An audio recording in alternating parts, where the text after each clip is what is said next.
विदेश जाँदैछु उताको कल्चर थाहा हुनु पर्यो हैन, त्यो कल्चर फलो गर्नु पर्यो हैन, त्यो धेरै फरक छ। त्यसले गर्दाखेरि अब तिमी सक्सेस हुने भए त्यहाँ गएर सङ्घर्ष गर्नै पर्छ हैन, रिसाउनु भएन, गाह्रो मान्नु भएन। जबसम्म काम जान्दैन तबसम्म झुक्नै पर्यो। अनुप सर भन्नुहुन्थ्यो तिमी सक्सेस हुने भए त्यहाँ गएर सङ्घर्ष गर्नै पर्छ, रिसाउनु भएन, गाह्रो मान्नु भएन, जबसम्म काम जान्दैन झुक्नै पर्यो। काम सिकेपछि तिम्रो टाउको आफै माथि भएर आउँछ।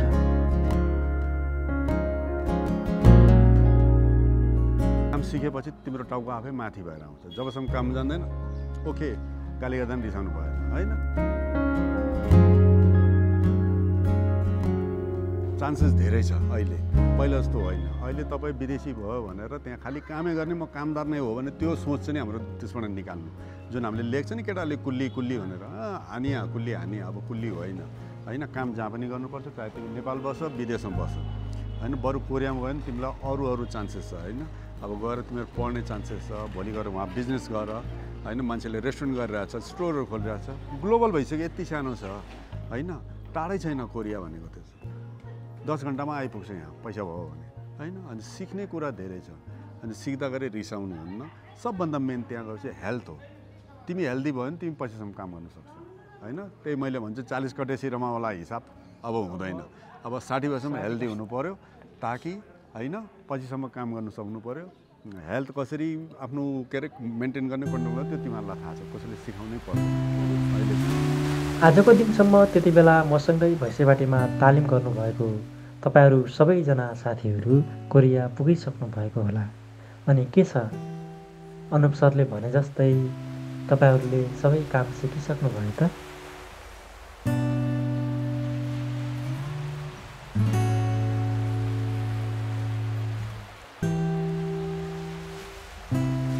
भैँसेबाटीमा हुने तालिमको अन्तिम दिन निरन्तर बगिरहने कुनै नदी जस्तो निरन्तर चलिरहने समयलाई तस्विरमा टक्क रोकेर राख्न सकिने भएकोले होला सपनाका भारी बोकेर परदेश लागेका सबै साथीहरूलाई सरहरूसँग फोटो खिच्न निकै हतार थियो। ये रात ऐसी गुजरती रही,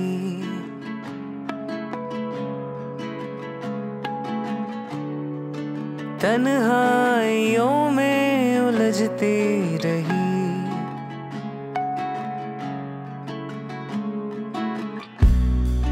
नींदें गुमी हुई लापता, आँखों से ऐसी टपकती रही। तालिमको अन्तिम दिन तालिम लगेको सर्टिफिकेट पाएपछि लगभग परदेश उठ्ने पक्का जस्तो भएको थियो। धेरै सपनाहरू के थिए होला त ती सपनाहरू? घरको छानोमुनि बचेको पुरानो घरलाई पक्की बनाउने थिए कि रेडले झुकेको बाको काँधलाई माथि उठाउने पो थिए कि या थिए आफ्नो बाको पुरानो जुत्ता बदल्ने, आमाको हातमा सुनको औँठी लगाउने, छोराछोरीलाई राम्रो विद्यालयमा पठाउने र कहिल्यै नभएको कसैले नदेखेको आफ्नै छुट्टै संसार बनाउने पो थिए कि सायद सबैका आफ्नै सपना थिए होला। ये रात ऐसी गुजरती रही,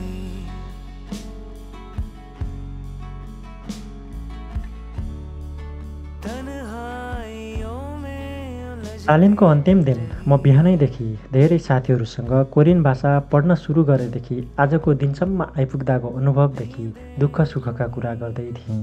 सबैका आफ्नै दुःख सुखका कहानी थिए। जस्तो अब हाम्रो जुन नयाँ विद्यार्थीहरू अथवा नयाँ साथीभाइहरू हुनुहुन्छ, भाइ बहिनीहरू पढ्ने हुनुहुन्छ भने उहाँहरूले चाहिँ यदि लक्ष्य म कोरिया पुग्छु भन्ने राख्नु भएको छ भनेदेखि मेहनत गरेर पढ्नुहोस्। असम्भव केही पनि छैन होइन। यहीँबाट निक्लेको थिएँ म इक्जाम दिएर पास भएको, मलाई थाहा भयो किनकि अङ्क त्यही देखाउँछ। मैले चाहिँ 39 ल्याएको थिएँ अनि यसै गरी खाँदै थिएँ। मैले यो दिन चाहिँ कहिले आउला त है, पास त भएँ। अहिले आज यही ठाउँमा छु, ठ्याक्कै त्यही कुराहरू महसुस गर्न पाइरहेको छु। त्यही भएर असम्भव केही पनि छैन। यदि त्यो ठाउँमा मलाई पुग्नु छ भन्ने छ, केही सपना सजाउनु भएको छ भनेदेखि चाहिँ अवश्य पनि मेहनत गर्नु। कोरियन भाषा त 3 वर्ष पढियो नि, 3 वर्ष पढिएर पनि अब पास भइयो। पास भएर पनि अहिलेसम्म जानु 2 वर्ष भयो, 5 वर्ष जस्तो भइहाल्यो, जानु पाइएको छैन। त्यही हो, देश छोड्नु त आफ्नो जन्मभूमि, आफ्नो दाजुभाइ साथीभाइ एउटा सबै नातागोतालाई छोडेर जानु त कसको नै मन नरोलाएर अब नजिक आउने समय भइसक्यो, जाने समय।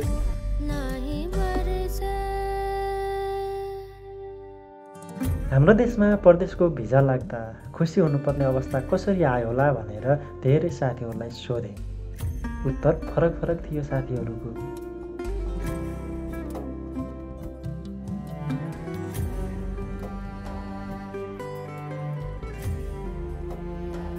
अब हामी जस्तो युवा अलिकति पढेका भनौँ न 12 कटेका अथवा 12 कटेका हामी युवा जस्तो मान्छेले देश छोड्नुको त साँच्चै देशलाई पनि पीडा हो। अब हामी स्वयं हामीलाई त हामी छ, देशलाई पनि पीडा देशले पनि एउटा चाहिँ युवा गुमाउनु जस्तै हो। यो एउटा त राजनैतिक अस्थिरताको कारणले पनि हुन्छ होइन। यो पालि चाहिँ 3 महिना चाहिँ तपाईँ र म मिलेर खाने भनेर प्रचण्डजी शेरजीसँग जानुहुन्छ र 3 महिना चाहिँ केपी ओलीजीसँग जानुहुन्छ। केपी ओलीजी हाम्रो अहिले यस्तो तनासा जस्तो गर्नुहुन्छ होइन। टिचरहरू अब 12 को इक्जाम आइसक्यो, आन्दोलनमै छन्, इक्जाम गराउने होइन। नेपालको हालत त यस्तै त हो नि। अहिले म एग्रिकल्चरतिर गइरहेको हो। मेरो बङ्गुर फर्म र गाई फर्ममा परेको छ र म योभन्दा नेपालमा पनि त भेटनरी पशुपालन सम्बन्धी काम गरेको र उता गएर किन्ने नयाँ टेक्नोलोजी सिक्छु, काम गर्छु। यताको सिप र उताको सिप दुइटैले मिलाउँछु। अनि मलाई यहाँको वातावरण थाहा छ। जस्तै म कञ्चनपुरमा बस्छु, कञ्चनपुरको वातावरण मलाई थाहा छ नि त।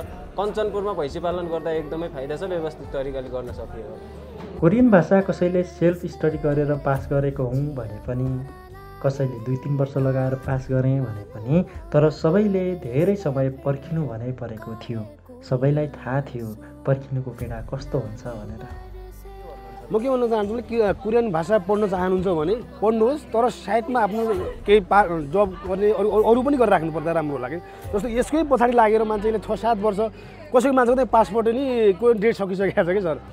यो खास कोरियाको पछाडि मात्र लागेर नभएर अरू पनि साइडमा बेचलर पढ्ने, कोही 10 पढेर पनि छोडेर कोरियामै लाग्छौँ, 12 पढेर पनि कोरिया नै लाग्छौँ भन्ने साथीहरूको लागि चाहिँ त्यसो नगरिदिनु होला। किनभने यसले पछि चाहिँ एकदम डिप्रेसन, भोलि गयो पास भएर पनि जान नपाएको पीडामा त न यताको न उताको भइन्छ। त्यो हिसाबले गर्दा यो कोरियन पढसँगै अरू पनि तयारी गर्दा राम्रो हुन्छ होला।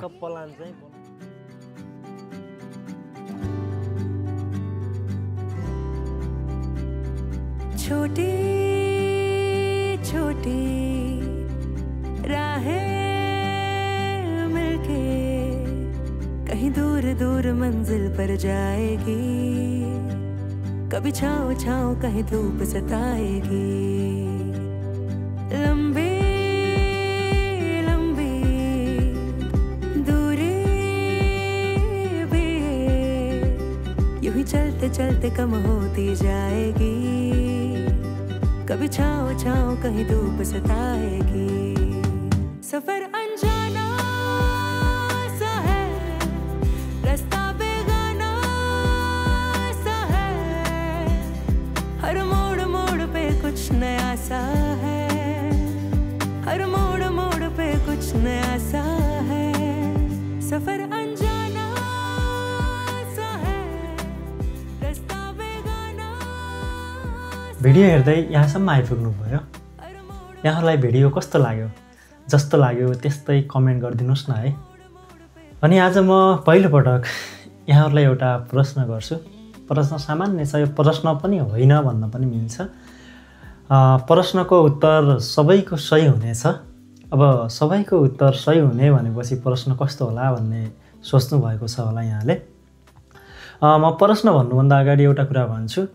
यदि यो भिडियोमा 100वटासम्म कमेन्ट भनौँ न, कमेन्टमा चाहिँ 100वटासम्म उत्तरहरू आयो भनेपछि 5 जनालाई चाहिँ म 1000 रु 1000 बराबरको रिचार्ज उपलब्ध गरिदिनेछु। प्रश्न यस्तो छ, तपाईँहरूको विचारमा अहिले हाम्रो देशको अवस्था जुन छ नि, कुनै तेर्सो मुलुकको भिजा लाग्यो भने खुसी हुनुपर्ने, यसरी भनौँ न परदेश जाने भिजा लाग्यो भनेपछि चाहिँ खुसी हुनुपर्ने अवस्था छ। यो अवस्था आउनुको मुख्य कारण के होला? हजुरहरूको विचारमा जे लाग्छ त्यस्तै कमेन्ट गरिदिनुहोस् है। के थाहा 1000 को रिचार्ज तपाईँ पो पाउनुहुन्छ कि है? हस्, धन्यवाद, नमस्ते।